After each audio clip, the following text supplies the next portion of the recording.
എല്ലാവർക്കും നമസ്കാരം. നമ്മൾ ഇന്നലെ കൺസെപ്റ്റ്സ് ഓഫ് വർക്കിംഗ് ക്യാപിറ്റൽ പറഞ്ഞു. അതിനുശേഷം അതിൻ്റെ പ്രോബ്ലംസ് ചെയ്യാൻ ഞാൻ നിങ്ങൾക്ക് കുറേ ക്വസ്റ്റ്യൻസ് അയച്ചു തന്നിട്ടുണ്ട്. കുറച്ച് ഗേൾസ് മാത്രം കൃത്യമായിട്ട് അത് അയച്ചു തന്നു. ബാക്കിയുള്ളവർ അയക്കാൻ ശ്രമിക്കുക. സംശയം ഉണ്ടെങ്കിൽ എന്നെ വിളിച്ച് ചോദിച്ചാൽ മതി.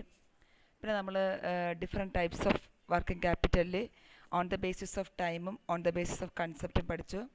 ഓൺ ദ ബേസിസ് ഓഫ് ടൈമിൽ permanent working capital and temporary working capital.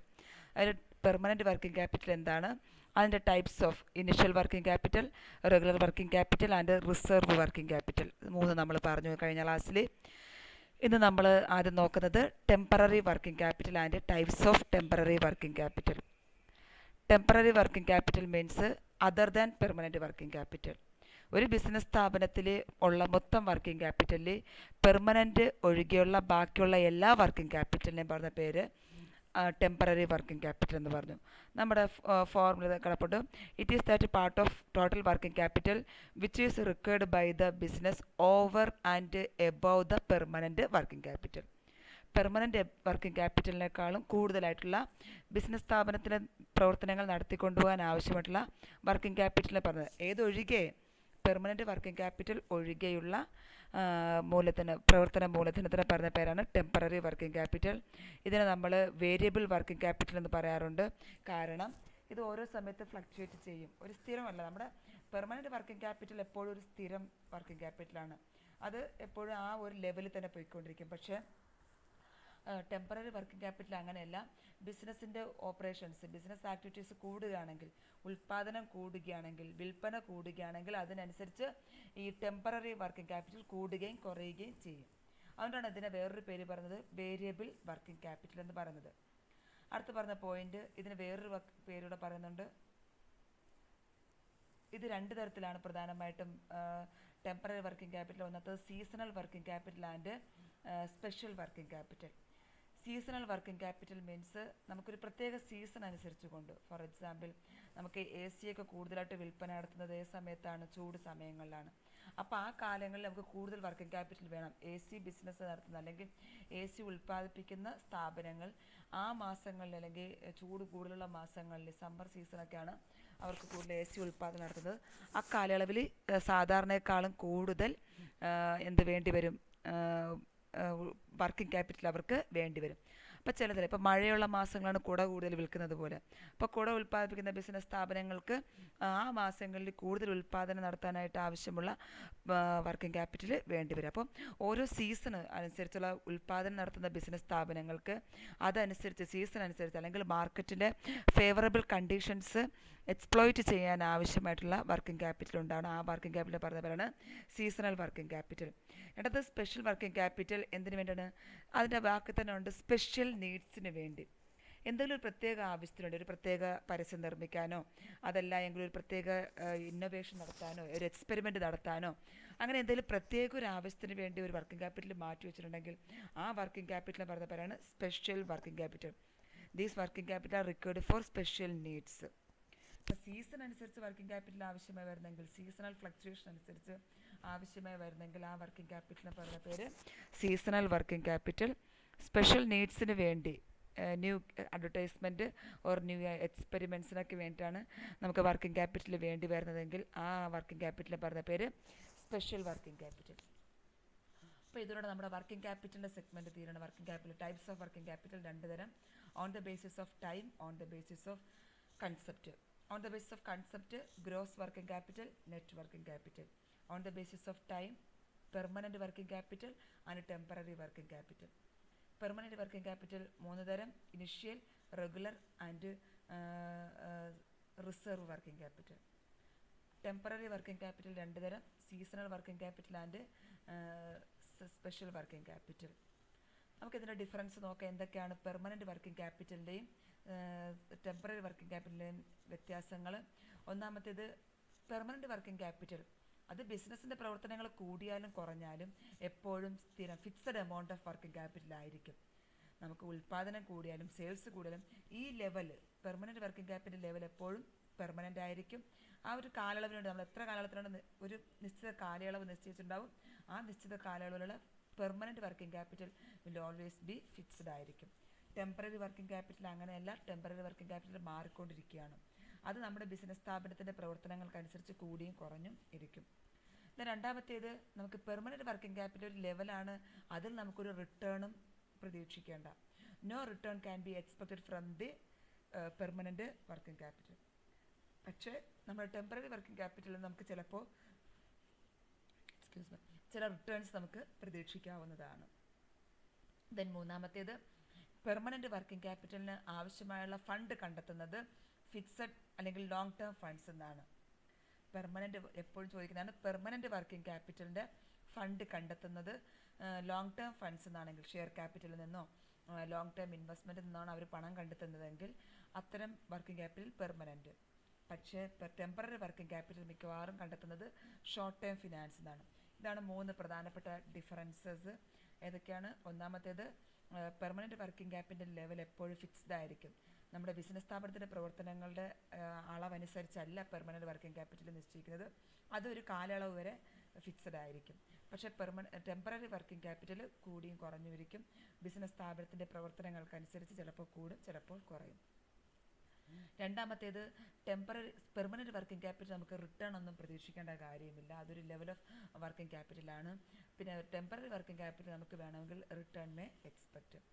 Then മൂന്നാമത്തേത്, പെർമനൻറ്റ് വർക്കിംഗ് ക്യാപിറ്റലിൻ്റെ ആവശ്യമായിട്ടുള്ള ഫണ്ട് കണ്ടെത്തുന്നത് ലോങ് ടേം ഫിനാൻസിൽ നിന്നാണ്. ടെമ്പററി വർക്കിംഗ് ക്യാപിറ്റലിന് ആവശ്യമുള്ള ഫണ്ട് കണ്ടെത്തുന്നത് ഷോർട്ട് ടേം ഫിനാൻസ് എന്നായിരിക്കും, ബാങ്ക് ബോറോയിങ്സ് എന്നൊക്കെ ആയിരിക്കാം അവർ ടെമ്പററി വർക്കിംഗ് ക്യാപിറ്റലിൻ്റെ ഫണ്ട് കണ്ടെത്തുന്നത്.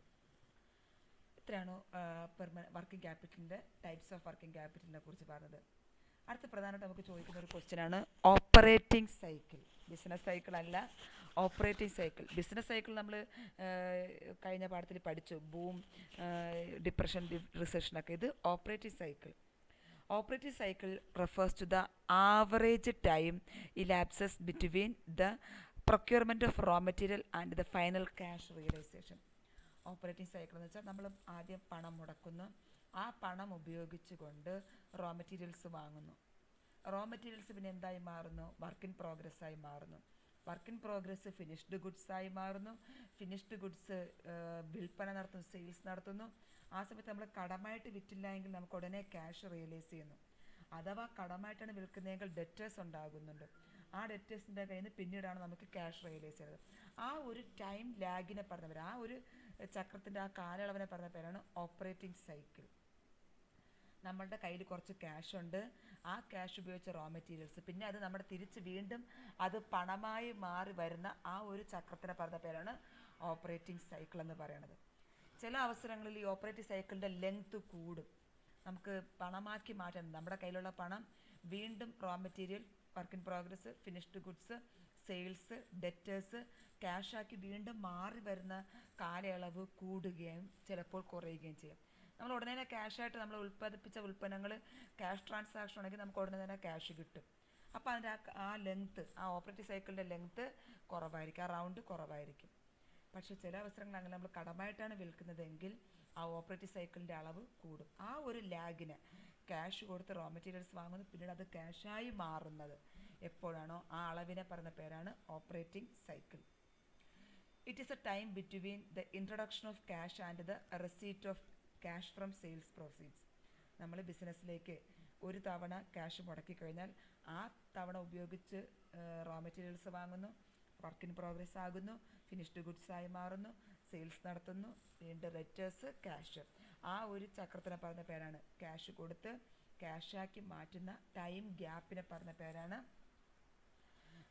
Operating cycle. ഇത് ചിലപ്പോൾ 1 മാസമാകാം, 2 മാസമാകാം, 3 മാസം, അങ്ങനെ പോകുന്നുണ്ട്. ചിലപ്പോൾ ഒരാഴ്ച കൊണ്ട് തന്നെ നമ്മൾ മുടക്കിയ ക്യാഷ് നമുക്ക് തിരിച്ച് കിട്ടിയെന്നിരിക്കാം. പക്ഷേ ഇങ്ങനെ നമുക്ക് കൂടുതൽ കാലയളവാണ് വേണ്ടതെങ്കിൽ, ഈ ഓപ്പറേറ്റിംഗ് സൈക്കിൾ ഇപ്പോൾ ഇന്ന് മുടക്കിയ ക്യാഷ് 6 മാസം കഴിഞ്ഞ് അത് പൈസയായി വീണ്ടും വരുന്നുണ്ടെങ്കിൽ അത്രയും കാലയളവ് നമുക്ക് ബിസിനസ് അടച്ചിടാൻ പറ്റത്തില്ല. അത്രയും കാലയളവിലെ ബിസിനസ് പ്രവർത്തനങ്ങൾക്ക് വേണ്ടി നമ്മൾ വീണ്ടും വേറെ വർക്കിംഗ് ക്യാപിറ്റൽ കണ്ടെത്തേണ്ടതായിരിക്കുന്നു. അപ്പോൾ ഓപ്പറേറ്റിംഗ് സൈക്കിളിൻ്റെ ലെങ്ത് എപ്പോഴും നോക്കണം. കൂടുതലാണെങ്കിൽ അതനുസരിച്ച് വർക്കിംഗ് ക്യാപിറ്റൽ നമുക്ക് കൂടുതൽ ആവശ്യമായി വരും. അഥവാ നമുക്ക് ഈ ഓപ്പറേറ്റിംഗ് സൈക്കിളിൻ്റെ അളവ് കുറവാണ്, പെട്ടെന്ന് നമുക്ക് ക്യാഷാക്കി മാറ്റാൻ സാധിക്കുന്നുണ്ടെങ്കിൽ നമുക്ക് പുതിയതായിട്ട് വർക്കിംഗ് ക്യാപിറ്റൽ കണ്ടുപിടിക്കേണ്ട കാര്യമില്ല. അപ്പം വർക്കിംഗ് ക്യാപിറ്റൽ അളവ് കുറച്ച് മതി നമുക്ക്. അത് ഒന്ന് ഓർമ്മിക്കുക, ഓപ്പറേറ്റിംഗ് സൈക്കിൾ. ദെൻ നോക്കിക്കോളാം, അടുത്ത് പറയണത് length of operating cycle differs from company to company depending upon the nature of business. Business സ്ഥാപനം ഞാൻ നേരത്തെ പറഞ്ഞ ബിസിനസ് സ്ഥാപനത്തിൻ്റെ സ്വഭാവം അനുസരിച്ചുകൊണ്ട് ഓരോ ബിസിനസ് സ്ഥാപനത്തിൻ്റെ ഓപ്പറേറ്റിംഗ് സൈക്കിൾ ക്യാഷ് വീണ്ടും ക്യാഷായി വരുന്നതിൻ്റെ കാലയളവ് മാറിക്കൊണ്ടിരിക്കും. ചില ട്രേഡിംഗ് ബിസിനസ് സ്ഥാപനങ്ങൾക്ക് ഉടനെ തന്നെ ക്യാഷായി മാറ്റാൻ പറ്റും. പക്ഷേ ചില മാനുഫാക്ചറിങ് കമ്പനി, ഉൽപ്പാദന കമ്പനികൾക്ക് അങ്ങനെയല്ല. അവരുടെ ഓപ്പറേറ്റിംഗ് സൈക്കിൾ അവർക്ക് ഇന്ന് ക്യാഷ് മുടക്കി റോ മെറ്റീരിയൽസ് വാങ്ങുന്നു, അത് പിന്നീട് എന്തെങ്കിലും വർക്ക് ഇൻ പ്രോഗ്രസ് ആയി മാറുന്നു, അത് ഫിനിഷ്ഡ് ഗുഡ്സ് ആയി മാറുന്നു, അത് വിൽപ്പന നടത്തി വീണ്ടും ക്യാഷായി മാറണമെങ്കിൽ ചിലപ്പോൾ മാസങ്ങളെടുക്കും. അങ്ങനെ ഓരോ സ്ഥാപനത്തിൻ്റെയും ഈ ഓപ്പറേറ്റിംഗ് സൈക്കിളിൻ്റെ കാലയളവ് എപ്പോഴും മാറിക്കൊണ്ടിരിക്കും, അവ വ്യത്യാസപ്പെട്ടുകൊണ്ടിരിക്കും. അടുത്ത് നമുക്ക് പറയണത് കൺവേർഷൻ ഓഫ്, അതെന്താണ് കാലയളവിൽ വരുന്ന മാറ്റങ്ങൾ നോക്കിയോളൂ. ആദ്യം നമ്മൾ നമ്മുടെ ക്യാഷ് കൊടുത്ത് റോ മെറ്റീരിയൽസ് വാങ്ങുന്നു, റോ മെറ്റീരിയൽസിനെ കൺവേർട്ട് ചെയ്ത് വർക്ക് ഇൻ പ്രോഗ്രസ് ആയി മാറ്റുന്നു. പ്രവർത്തനം നടന്നുകൊണ്ടിരിക്കുകയാണ്. ആ വർക്ക് ഇൻ പ്രോഗ്രസ് റോ മെറ്റീരിയലും അല്ല, ഫിനിഷ്ഡ് ഗുഡ്സും അല്ല, പകുതിയിൽ നിൽക്കുകയാണ് പ്രവർത്തനത്തിൽ. ദെൻ അടുത്ത് വീണ്ടും പ്രോസസ്സിങ് കഴിയുമ്പോൾ അതെന്തായി മാറുന്നു? ഫിനിഷ്ഡ് ഗുഡ്സായി മാറുന്നു. ഫിനിഷ്ഡ് ഗുഡ്സ് എന്തായി കൺവേർട്ട് ചെയ്യുന്നത്? നമ്മൾ സെയിൽസാക്കി മാറ്റുന്നു. സെയിൽസ് നമ്മൾ കടമായിട്ട് വിൽക്കുകയാണെങ്കിൽ അത് ഡെറ്റേഴ്സായി മാറുന്നു. ഡെറ്റേഴ്സ് നമുക്ക് ക്യാഷായി മാറും. ഡെറ്റേഴ്സ് അല്ലെങ്കിൽ ബിൽസ് റിസീവബിൾ, ഇത് രണ്ടും കൂടെ ചേരുന്നതാണ് accounts receivable. Debtors plus bills receivable, ആ രണ്ടും നമുക്ക് എന്നാണോ ക്യാഷാക്കി മാറ്റുന്നത് അത് നമുക്ക് ആ ഒരു ഓപ്പറേറ്റിംഗ് സൈക്കിൾ കംപ്ലീറ്റ് ആകുന്നു. വീണ്ടും നമ്മൾ അതേ ക്യാഷ് കൊടുത്ത് റോ മെറ്റീരിയൽസ് വാങ്ങുന്നു, work in progress, finished goods, sales, debtors അല്ലെങ്കിൽ ബിൽസ് റിസീവബിൾ ആൻഡ് ക്യാഷാക്കി മാറ്റുന്നു. ഈ ഒരു ടൈമും പീരീഡിനെ പറഞ്ഞ പേരാണ്, ഗ്യാപ്പിനെ പറഞ്ഞ പേരാണ്, ക്യാഷ് മുടക്കി വീണ്ടും ക്യാഷാക്കി മാറ്റുന്ന ഒരു ചക്രത്തിനെ പറഞ്ഞ പേരാണ് ഓപ്പറേറ്റിംഗ് സൈക്കിൾ. താഴെ നിങ്ങൾക്ക് ഇപ്പോൾ ഒരു പോയിന്റ് തന്നിട്ടുണ്ട് പിള്ളേരെ. Raw materials, work in progress, finished goods, sales, accounts receivable, ആ ഒരു അളവ് പഠിച്ചുകൊണ്ടിരിക്കുക. ക്യാഷ് ഇതിനിടയ്ക്ക് നമ്മൾ വീണ്ടും കടമായിട്ട് വാങ്ങുന്നുണ്ടെങ്കിൽ, റോ മെറ്റീരിയൽസിൻ്റെ മുകളിൽ ഒരു അക്കൗണ്ട്സ് പേയബിൾ കിടപ്പുണ്ട്, നമ്മൾ കടമായിട്ട് വാങ്ങുന്നുണ്ടെങ്കിൽ, സാധനം നമ്മൾ കടമായിട്ട് വാങ്ങുന്നെങ്കിൽ ഈ ക്യാഷ് നേരെ ആരുടെ അടുത്ത് പോകുന്നുണ്ട്? നമുക്ക് സാധനം കടമായിട്ട് വിൽപ്പന നടത്തുന്ന സപ്ലയേഴ്സിനും പോകുന്നുണ്ട്. മനസ്സിലാവുന്നല്ലോ? അതിന്ന് അവർ നമുക്ക് നേരെ ആ സപ്ലയേഴ്സ് നമുക്ക് നേരെ റോ മെറ്റീരിയൽസ് തരുന്നു. അത് നോക്കൂ, മനസ്സിലാക്കുക. ആദ്യം നമ്മൾ ക്യാഷ് മുടക്കുന്നു, റോ മെറ്റീരിയൽസ് വാങ്ങുന്നു, വർക്ക് ഇൻ പ്രോഗ്രസ്. അതല്ല, നമ്മൾ കടമായിട്ടാണ് റോ മെറ്റീരിയൽസ് വാങ്ങുന്നതെങ്കിൽ അവസാനം സെയിൽസ് വഴി കിട്ടുന്ന ക്യാഷ് നമ്മൾ എവിടെ കൊടുക്കുന്നു? ആ കടമായിട്ട് വന്ന അക്കൗണ്ട്സ് പേയബിൾ, ബിൽസ് പേയബിൾ അല്ലെങ്കിൽ ക്രെഡിറ്റേഴ്സ് നമ്മൾ പൈസ കൊടുക്കുന്നു. അവർ നമുക്ക് ആവശ്യമുള്ള റോ മെറ്റീരിയൽസ് തരുന്നുണ്ട്, അത് ഉപയോഗിച്ച് നമ്മൾ വർക്ക് ഇൻ പ്രോഗ്രസ് ഉണ്ടാക്കുന്നു. അപ്പോൾ ഈ ഒരു കാലയളവ് അത് നമ്മൾ ആ കടമായിട്ട് വാങ്ങുന്നതിന്, സപ്ലൈസിൻ്റെ കയ്യിൽ നിന്ന് വാങ്ങുന്നതിനെ മാറ്റി നിർത്തിയിട്ട് നോക്കിക്കഴിഞ്ഞാൽ conversion of cash into raw materials into work in progress, work in progress into finished goods into sales into debtors or bills receivable and bills receivable or debtors from cash. ഈ ഒരു ഗ്യാപ്പിനാണ് ഓപ്പറേറ്റിംഗ് സൈക്കിൾ എന്ന് പറയുന്നത്. വായിച്ചു നോക്ക്, മനസ്സിലാക്കുക. Operating cycle എന്താണെന്ന് നന്നായിട്ട് നോക്കി വെച്ചേക്കുക. ആ സൈക്കിൾ ഓർമ്മിക്കുക. വർക്കിംഗ് ക്യാപിറ്റൽ സൈക്കിൾ എന്ന് നമ്മളിതിനെ പറയാറുണ്ട്. ഓപ്പറേറ്റിംഗ് സൈക്കിളിന് വർക്കിംഗ് ക്യാപിറ്റൽ സൈക്കിൾ, ക്വസ്റ്റ്യന് മിക്കവാറും ചോദിക്കുന്നത് വർക്കിംഗ് ക്യാപിറ്റൽ സൈക്കിൾ എന്നായിരിക്കാം ചോദിക്കുന്നത്.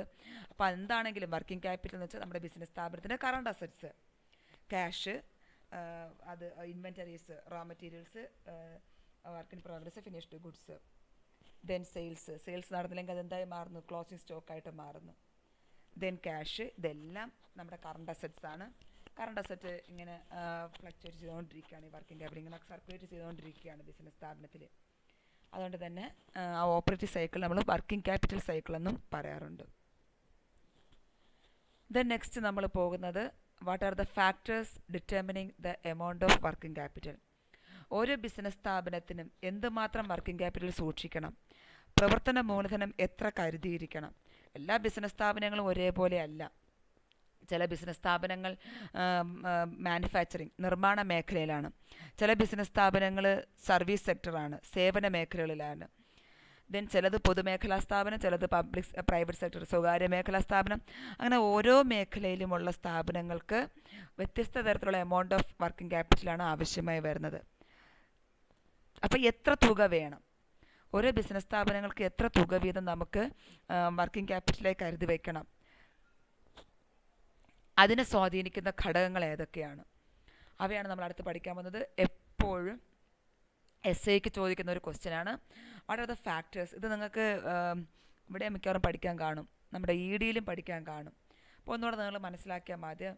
Factors determining working capital requirements. എന്തൊക്കെയാണ് വർക്കിംഗ് ക്യാപിറ്റൽ ആവശ്യകതയ്ക്ക് സ്വാധീനിക്കുന്ന ഘടകങ്ങൾ ഏതൊക്കെയാണ്? അതിലൊന്നാമത്തേത് നേച്ചർ ഓഫ് ബിസിനസ്, ബിസിനസ്സിൻ്റെ സ്വഭാവം. അപ്പം ഞാൻ പറഞ്ഞു നേരത്തെ, എല്ലാ ബിസിനസ്സും ഒന്നല്ല. എല്ലാ ബിസിനസ്സും പലതരം ബിസിനസ്സുകളാണ്. ചിലത് മാനുഫാക്ചറിങ് ബിസിനസ്സാണ്, ചിലത് ട്രേഡിംഗ് ബിസിനസ്സാണ്, ചിലത് കൺസ്ട്രക്റ്റീവ് ബിസിനസ്സാണ്, ചിലത് പബ്ലിക് യൂട്ടിലിറ്റി സർവീസസ് ആണ്. അപ്പോൾ അത്തരം ബിസിനസ് സ്ഥാപനങ്ങൾക്ക് എല്ലാവർക്കും ഒരേ എമൗണ്ട് ഓഫ് വർക്കിംഗ് ക്യാപിറ്റൽ ആവശ്യമില്ല. മാനുഫാക്ചറിങ് ഉൽപ്പാദന മേഖലയിലുള്ളവർക്ക് കൂടുതൽ വർക്കിംഗ് ക്യാപിറ്റൽ വേണം. കാരണം അവർക്ക് കൂടുതൽ റോ മെറ്റീരിയൽസ് വേണം, വർക്ക് ഇൻ പ്രോഗ്രസ് വേണം, ഫിനിഷ്ഡ് ഗുഡ്സ് ഒക്കെ വേണം. അപ്പോൾ അവർക്ക് കൂടുതൽ വർക്കിംഗ് ക്യാപിറ്റൽ വേണ്ടി വരുന്നു. അതേപോലെ തന്നെ നമ്മുടെ ട്രേഡിംഗ് ബിസിനസ് സ്ഥാപനം, വ്യാപാര മേഖല, വിൽപ്പന നടത്തുന്നവർക്കും കൂടുതൽ ഉൽപ്പന്നങ്ങൾ അവർക്ക് കയ്യിൽ കരുതിയിരിക്കണം. അവർക്കും കൂടുതൽ ബിസിനസ് സ്ഥാപനങ്ങൾക്ക് ആവശ്യമായിട്ടുള്ള വർക്കിംഗ് ക്യാപിറ്റൽ വേണ്ടി വരും. എന്നാൽ പബ്ലിക് യൂട്ടിലിറ്റി സർവീസസ് അല്ലെങ്കിൽ സർവീസ് സെക്ടറിലാണ് ഉള്ളതെങ്കിൽ അവർക്ക് അതേ വേണ്ടി. ഇപ്പോൾ നമ്മുടെ ട്രാൻസ്പോർട്ടേഷൻ ബിസിനസ് നടത്തുന്നവർ, അവർക്ക് വർക്കിംഗ് ക്യാപിറ്റൽ അധികമൊന്നും ആവശ്യമായി വരുന്നില്ല. കാരണം അവർക്ക് അത്യാവശ്യത്തിന് പെട്രോൾ മാത്രം വണ്ടിയിൽ അടിച്ചാൽ മതി. ബാക്കിയൊക്കെ സർവീസ് സെക്ടറിൽ അവർക്ക് അധികം അപ്പോൾ വർക്കിംഗ് ക്യാപിറ്റൽ അധികം ആവശ്യമായി വരുന്നില്ല. പബ്ലിക് യൂട്ടിലിറ്റി സർവീസസിലും സർവീസ് സെക്ടറിലുള്ളവർക്ക് വർക്കിംഗ് ക്യാപിറ്റൽ ആവശ്യം വരുന്നില്ല. കുറച്ച് മതി, ആവശ്യമില്ലെന്നല്ല, കുറച്ച് മതി, lesser amount of working capital മതി. പക്ഷേ മാനുഫാക്ചറിങ് കൺസേൺസിനും ട്രേഡിംഗ് ആൻഡ് ഫിനാൻഷ്യൽ ഫേംസിനുമൊക്കെ കൂടുതൽ വർക്കിംഗ് ക്യാപിറ്റൽ വേണ്ടി വരും. അപ്പോൾ ഒന്നാമത്തെ ഘടകം എന്താണ് ബിസിനസ്സിൻ്റെ സ്വഭാവം. ബിസിനസ്സിൻ്റെ സ്വഭാവം അനുസരിച്ച് വർക്കിംഗ് ക്യാപിറ്റൽ അളവ് കൂടുകയും കുറയുകയും ചെയ്യും. എല്ലാ ബിസിനസ് സ്ഥാപനങ്ങൾക്കും തുല്യ എമൗണ്ട് വർക്കിംഗ് ക്യാപിറ്റൽ ആവശ്യം. ചില ബിസിനസ് സ്ഥാപനങ്ങൾക്ക് കൂടുതൽ വർക്കിംഗ് ക്യാപിറ്റൽ ആവശ്യമാണ്, ചില ബിസിനസ് സ്ഥാപനങ്ങൾക്ക് കുറവ്. അപ്പം നമ്മുടെ ഈ പോയിന്റ് പ്രകാരം ബിസിനസ്സിൻ്റെ സ്വഭാവം അനുസരിച്ചാണെങ്കിൽ ട്രേഡിംഗ്, ഫിനാൻഷ്യൽ ആൻഡ് മാനുഫാക്ചറിങ് ഫേംസിന് large amount of working capital വേണം. പക്ഷേ പബ്ലിക് യൂട്ടിലിറ്റി സർവീസസിനും പൊതു ബിസിനസ് സ്ഥാപനങ്ങൾക്കും മറ്റ് സേവന മേഖലയുള്ള ബിസിനസ് സ്ഥാപനങ്ങൾക്കും കുറച്ച് വർക്കിംഗ് ക്യാപിറ്റൽ മതി. രണ്ടാമത്തേത് സൈസ് ഓഫ് ബിസിനസ് അല്ലെങ്കിൽ സ്കെയിൽ ഓഫ് ഓപ്പറേഷൻ. ഏത് തരമാണ് അത്? ലാർജ് സ്കെയിൽ ഓപ്പറേഷനാണോ, സ്മോൾ സ്കെയിലാണോ, മീഡിയം സ്കെയിൽ ഓപ്പറേഷനാണോ, വൻകിട ബിസിനസ് വ്യാപാരമാണോ, ചെറുകിട ബിസിനസ് വ്യാപാരമാണോ, അല്ലെങ്കിൽ ഒരു മീഡിയം ആണോ എന്നറിഞ്ഞാൽ നമുക്ക് തീരുമാനിക്കാം അവർക്ക് large amount of working capital വേണോ, lesser amount of working capital വേണോ എന്ന്. നമ്മുടെ ബിസിനസ് സ്ഥാപനം വൻകിട ലാർജ് സ്കെയിൽ ബിസിനസ് സ്ഥാപനമാണെങ്കിൽ we need large amount of working capital. തിരിച്ച് സ്മോൾ സ്കെയിൽ ആണെങ്കിലോ, ചെറുകിട ബിസിനസ് സ്ഥാപനങ്ങൾക്ക് അത്രയും വേണോ വർക്കിംഗ് ക്യാപിറ്റൽ? വേണ്ട, അവർക്ക് lesser amount of working capital മതിയാകും. ഇപ്പോൾ 2 പോയിന്റ് പഠിച്ചു. ഒന്നാമത്തത് നേച്ചർ ഓഫ് ബിസിനസ്, രണ്ടാമത്തത് സ്കെയിൽ ഓഫ് ഓപ്പറേഷൻ അല്ലെങ്കിൽ സൈസ് ഓഫ് ബിസിനസ്, ബിസിനസ്സിൻ്റെ അളവ്, അത് ലാർജ് സ്കെയിലാണോ സ്മോൾ സ്കെയിലാണോ. ദെൻ മൂന്നാമത്തേത് മാനുഫാക്ചറിങ് പ്രോസസ്സ് അല്ലെങ്കിൽ പ്രൊഡക്ഷൻ സൈക്കിൾ, നമ്മുടെ ഉൽപ്പാദന പ്രക്രിയ. പ്രൊഡക്ഷൻ സൈക്കിളിൻ്റെ അളവ് കൂടുതലാണെങ്കിൽ നമ്മുടെ പ്രൊഡക്ഷൻ, ഞാൻ പറഞ്ഞു റോ മെറ്റീരിയൽസ് ഇന്ന് ക്യാഷ് മുടക്കി ആ റോ മെറ്റീരിയൽസ് ചിലപ്പോൾ മാസങ്ങളായി, ചിലപ്പോൾ ആഴ്ചകൾ കഴിയും അതെന്തായി മാറാൻ, വർക്ക് ഇൻ പ്രോഗ്രസ് ആയി മാറാൻ. വലിയ കമ്പനികളൊക്കെ, നിർമ്മാണ മേഖലയിലിരിക്കുന്ന വലിയ കമ്പനികൾക്കൊക്കെ ഒരു ഉൽപ്പന്നം ഉണ്ടാക്കണമെങ്കിൽ തന്നെ, ഇപ്പം കാർ മാനുഫാക്ചറിങ് ഒറ്റ ദിവസം കൊണ്ടാണോ ഉണ്ടാക്കുന്നത്? മാസങ്ങളെടുക്കുക അവർക്കൊരു കാർ ഉണ്ടാക്കി തീർക്കണമെങ്കിൽ തന്നെ. അപ്പോൾ അത്തരം കമ്പനികളുടെ മാനുഫാക്ചറിങ് പ്രോസസ്സ്, ഉൽപ്പാദന പ്രക്രിയ കൂടുതലാണെങ്കിൽ, വളരെ വലുതാണെങ്കിൽ അവയ്ക്ക് large amount of working capital അല്ലെങ്കിൽ greater amount of working capital ആവശ്യമാണ്. തിരിച്ച് ഉൽപ്പാദന പ്രക്രിയ കുറവാണെങ്കിൽ, പെട്ടെന്ന് തന്നെ ഒരാഴ്ചക്കകം ഉൽപ്പാദന പ്രക്രിയ കംപ്ലീറ്റ് ആകുന്നു, അല്ലെങ്കിൽ 2 ദിവസം കൊണ്ട് ഉൽപ്പാദന പ്രക്രിയ തീരുകയാണെങ്കിൽ അവർക്ക് അത്രയും, കാരണം അവർക്ക് പെട്ടെന്ന് ക്യാഷാക്കി മാറ്റാൻ സാധിക്കും. അപ്പോൾ lesser amount of working capital, കുറച്ച് എമൗണ്ട് ഓഫ് വർക്കിംഗ് ക്യാപിറ്റൽ അവർക്ക് മതിയാകും. അപ്പോൾ 3 പറഞ്ഞു. ഒന്നാമത്തത് nature of business, manufacturing, trading and financial, large amount of working capital. Public utilities and സർവീസസിനാണെങ്കിൽ lesser amount of working capital. രണ്ടാമത്തത് സൈസ് ഓഫ് ബിസിനസ് ഓപ്പറേഷൻസ് അല്ലെങ്കിൽ scale of operation. Large scale ബിസിനസ്സിനാണെങ്കിൽ large amount of working capital, small scale business ആണെങ്കിൽ smaller amount of working capital. മൂന്നാമത്തേത് നമ്മളത് manufacturing process അല്ലെങ്കിൽ length of operation cycle, length of production cycle. അപ്പോൾ ഉൽപ്പാദന പ്രക്രിയയുടെ കാലയളവ് കൂടുതലാണെങ്കിൽ they need large amount of working capital. ചെറുതാണെങ്കിൽ, ഉൽപ്പാദന പ്രക്രിയയുടെ അളവ് കുറവാണെങ്കിൽ, ടൈം ഗ്യാപ്പ് കുറവാണെങ്കിൽ lesser amount of working capital മതിയാവും. 3 പറഞ്ഞു. Then 4 working capital cycle. നമ്മളിപ്പോൾ പഠിച്ചത് ഓപ്പറേറ്റിംഗ് സൈക്കിൾ. ഞാൻ നേരത്തെ പറഞ്ഞു, ഓപ്പറേറ്റിംഗ് സൈക്കിൾ പഠിച്ചപ്പോഴേ ഞാൻ പറഞ്ഞു അതിൻ്റെ വേറൊരു പേര് വർക്കിംഗ് ക്യാപിറ്റൽ സൈക്കിൾ. എന്താണത്? നമ്മൾ മുടക്കുന്ന ക്യാഷ് വീണ്ടും ക്യാഷാക്കി മാറ്റാൻ വരുന്ന കാലയളവിനെ പറഞ്ഞ പേരാണ് വർക്കിംഗ് ക്യാപിറ്റൽ എന്ന് പറഞ്ഞത്. അപ്പോൾ അത് ആ കാലയളവ് നമ്മുടെ വർക്കിംഗ് ക്യാപിറ്റൽ റോ മെറ്റീരിയൽ ആയിട്ട് കൺവേർട്ട് ചെയ്യുന്നു. Raw material work in progress, finished goods, sales, debtors അല്ലെങ്കിൽ ബിൽസ് റിസീവബിൾ, ദെൻ ക്യാഷ് ആക്കി മാറ്റുന്ന ആ കാലയളവ്, ആ സൈക്കിൾ, ഓപ്പറേറ്റീവ് സൈക്കിൾ അല്ലെങ്കിൽ വർക്കിംഗ് ക്യാപിറ്റൽ സൈക്കിളിൻ്റെ അളവ് വലുതാണെങ്കിൽ അവർക്കില്ല. കാരണം അത്രയും ദിവസം ബിസിനസ് അടച്ചിടാൻ പറ്റത്തില്ല ക്യാഷാക്കി മാറ്റി വരുന്നത് വരെ. അതുവരെ അവർക്ക് വീണ്ടും ബിസിനസ് നടത്തിക്കൊണ്ട് പോകാൻ വീണ്ടും ക്യാഷ് വരും. അപ്പോൾ വർക്കിംഗ് ക്യാപിറ്റലിൻ്റെ അളവ് കൂടുതലാണ്. അപ്പോൾ വർക്കിംഗ് ക്യാപിറ്റൽ സൈക്കിളിൻ്റെ അളവ് കൂടുതലാണെങ്കിൽ they need large amount of working capital. അഥവാ വർക്കിംഗ് ക്യാപിറ്റൽ സൈക്കിളിൻ്റെ അളവ് കുറവാണെങ്കിൽ lesser amount of working capital അവർക്ക് മതിയാകും. ദെൻ അടുത്തത് ക്രെഡിറ്റ് പോളിസി. അപ്പോൾ 4 പറഞ്ഞു. Nature of business, size of business, manufacturing process അല്ലെങ്കിൽ production cycle. 4 working capital cycle. 5 credit policy. എങ്ങനെയാണ് അവരുടെ കടം വാങ്ങുന്നതാണോ കടം കൊടുക്കുന്ന രീതി എങ്ങനെയാണെന്നാണ് നോക്കുന്നത്. The credit policy of the concern in dealing with its debtors and creditors influences. എന്താണ് അവിടെ ഡെറ്റേഴ്സും ക്രെഡിറ്റേഴ്സും പറയുന്നുണ്ട്. നമ്മുടെ ബിസിനസ് സ്ഥാപനത്തിലേക്ക് സാധനം കടമായി തരുകയാണ്. അത് ആ പറയുന്ന രീതി, ബിസിനസ്സിലേക്ക് നമ്മൾ സാധനം വാങ്ങുന്നത് കടമായിട്ടും സാധനം വിൽക്കുന്നത് പൈസയ്ക്കും ക്യാഷ് ട്രാൻസാക്ഷനുമാണെങ്കിൽ നമുക്കധികം ക്യാഷ് വർക്കിംഗ് ക്യാപിറ്റൽ ആവശ്യമില്ല. കാരണം നമ്മൾ വാങ്ങുന്നത് കടമാണ്, വിൽക്കുന്നത് ക്യാഷ് ട്രാൻസാക്ഷനാണെങ്കിൽ നമ്മുടെ കയ്യിൽ ആവശ്യത്തിന് ക്യാഷ് വരുന്നുണ്ട്. പക്ഷെ തിരിച്ചങ്ങനെയല്ല, നമ്മൾ ക്യാഷ് കൊടുത്ത് സാധനം വാങ്ങുകയും കടമായിട്ട് വിൽക്കുകയും ചെയ്യുകയാണെങ്കിൽ, ക്യാഷ് കൊടുത്ത് സാധനം വാങ്ങുന്നു, അപ്പോഴും നമ്മുടെ കയ്യിൽ പൈസയൊന്നുമില്ല. പിന്നെ നമ്മൾ കടമായിട്ടും കൂടെ വിൽക്കുകയാണെങ്കിൽ പൈസ ഒട്ടും വരുന്നില്ല. എങ്കിൽ വർക്കിംഗ് ക്യാപിറ്റലിൻ്റെ അളവ്, നമുക്ക് ആവശ്യമുള്ള വർക്കിംഗ് ക്യാപിറ്റലിൻ്റെ അളവ് കൂടുന്നു. മനസ്സിലായല്ല? 2 രീതിയുണ്ട് ക്രെഡിറ്റ് പോളിസി. ഒന്ന്, കടമായിട്ട് വാങ്ങുന്നു, പൈസ നമ്മുടെ കയ്യിൽ നിന്ന് പോകുന്നില്ല. അതോടൊപ്പം ക്യാഷിന് വിൽക്കുന്നു, ക്യാഷ് വരുന്നുണ്ട്. അപ്പോൾ നമുക്ക് വീണ്ടും വർക്കിംഗ് ക്യാപിറ്റൽ അധികം ആവശ്യമായി വരുന്നില്ല. തിരിച്ചങ്ങനെയല്ല, കടമായിട്ട് നമ്മൾ ക്യാഷിന് വാങ്ങുകയും കടമായിട്ട് വിൽക്കുകയും ചെയ്യുകയാണെങ്കിൽ V need large amount of working capital. Credit policy എങ്ങനെയാണെന്ന് നോക്കുക. ക്രെഡിറ്റേഴ്സിൻ്റെ അളവ് കൂടുതലും ക്യാഷിന് വിൽക്കുകയും ചെയ്യും, ഡെറ്റേഴ്സിൻ്റെ അളവ് കുറയുകയാണെങ്കിൽ നമുക്ക് ക്യാഷ് അധികം വേണ്ട. തിരിച്ച് ക്രെഡിറ്റേഴ്സ് കുറയും, ഡെറ്റേഴ്സിൻ്റെ അളവ് കൂടുതലുമാണെങ്കിൽ, കടമായിട്ട് നമ്മൾ കൂടുതൽ വിൽക്കുമ്പോഴാണ് നമുക്ക് ഡെറ്റേഴ്സ്. അങ്ങനെ വരുമ്പോൾ നമുക്ക് വർക്കിംഗ് ക്യാപിറ്റൽ അളവ് കൂടുതലായി വരുന്നുണ്ട്. 5 പോയിന്റ് പറഞ്ഞു. ഒന്നുകൂടെ ഓർമ്മിക്കുക, നമ്മൾ പഠിച്ചുകൊണ്ടിരിക്കുന്നത് എന്തുമാത്രം വർക്കിംഗ് ക്യാപിറ്റൽ ഒരു ബിസിനസ് സ്ഥാപനത്തിന് ആവശ്യമാണ്. ഒരു ബിസിനസ് സ്ഥാപനത്തിൻ്റെ വർക്കിംഗ് ക്യാപിറ്റൽ അളവിനെ സ്വാധീനിക്കുന്ന ഘടകങ്ങൾ പ്രധാനമായിട്ടും 5 പ്രധാനമായിട്ട് ഞാനിപ്പോൾ പറഞ്ഞത്. കൂടുതലുണ്ട്, ഒരു 10-12 പോയിന്റ്സ് ഉണ്ട്. 5 ഇപ്പോൾ പറഞ്ഞു. ഒന്നാമത്തേത് നേച്ചർ ഓഫ് ബിസിനസ്, രണ്ടാമത്തേത് സൈസ് ഓഫ് ബിസിനസ് അല്ലെങ്കിൽ സ്കെയിൽ ഓഫ് ഓപ്പറേഷൻ, മൂന്നാമത്തേത് പ്രൊഡക്ഷൻ സൈക്കിൾ അല്ലെങ്കിൽ manufacturing process, 4 working capital cycle, 5 ഇപ്പോൾ പറഞ്ഞത് ക്രെഡിറ്റ് പോളിസി. ക്രെഡിറ്റ് പോളിസി ഒരു പ്രാവശ്യം കൂടെ പറഞ്ഞുതരാം. സാധനം കടമായിട്ട് വാങ്ങുകയും ക്യാഷിന് വിൽക്കുകയാണെങ്കിൽ, ക്രെഡിറ്റേഴ്സ് കൂടുതലും ഡെറ്റേഴ്സ് കുറവാണെങ്കിൽ നമുക്ക് കുറച്ച് എമൗണ്ട് ഓഫ് വർക്കിംഗ് ക്യാപിറ്റൽ മതി. അഥവാ നമ്മൾ സാധനം കടമായിട്ട് വിൽക്കുകയും ക്യാഷിന് വാങ്ങുകയും ചെയ്യുകയാണെങ്കിൽ നമുക്ക് കൂടുതൽ വർക്കിംഗ് ക്യാപിറ്റൽ ആവശ്യമായി വരും. അപ്പോൾ ഇനി നമുക്ക് ബാക്കി ഒരു 8 പോയിന്റുകളും ഉണ്ട്. നമ്മൾ അടുത്ത ക്ലാസ്സിൽ നോക്കും. ജസ്റ്റ് ഒന്ന് വായിച്ച് നോക്കുകയെല്ലാം മനസ്സിലായിക്കൊണ്ട്. പിന്നെ കണക്ക് ഞാൻ ചെയ്യാൻ ഏൽപ്പിച്ചിട്ടുണ്ടായിരുന്നു. കണക്കെല്ലാവരും കൃത്യമായിട്ട് ചെയ്യുക. ഇതിൽ ഇപ്പോൾ പറഞ്ഞൊരു സംശയം ഉണ്ടെങ്കിൽ ചോദിക്കുക കേട്ടോ.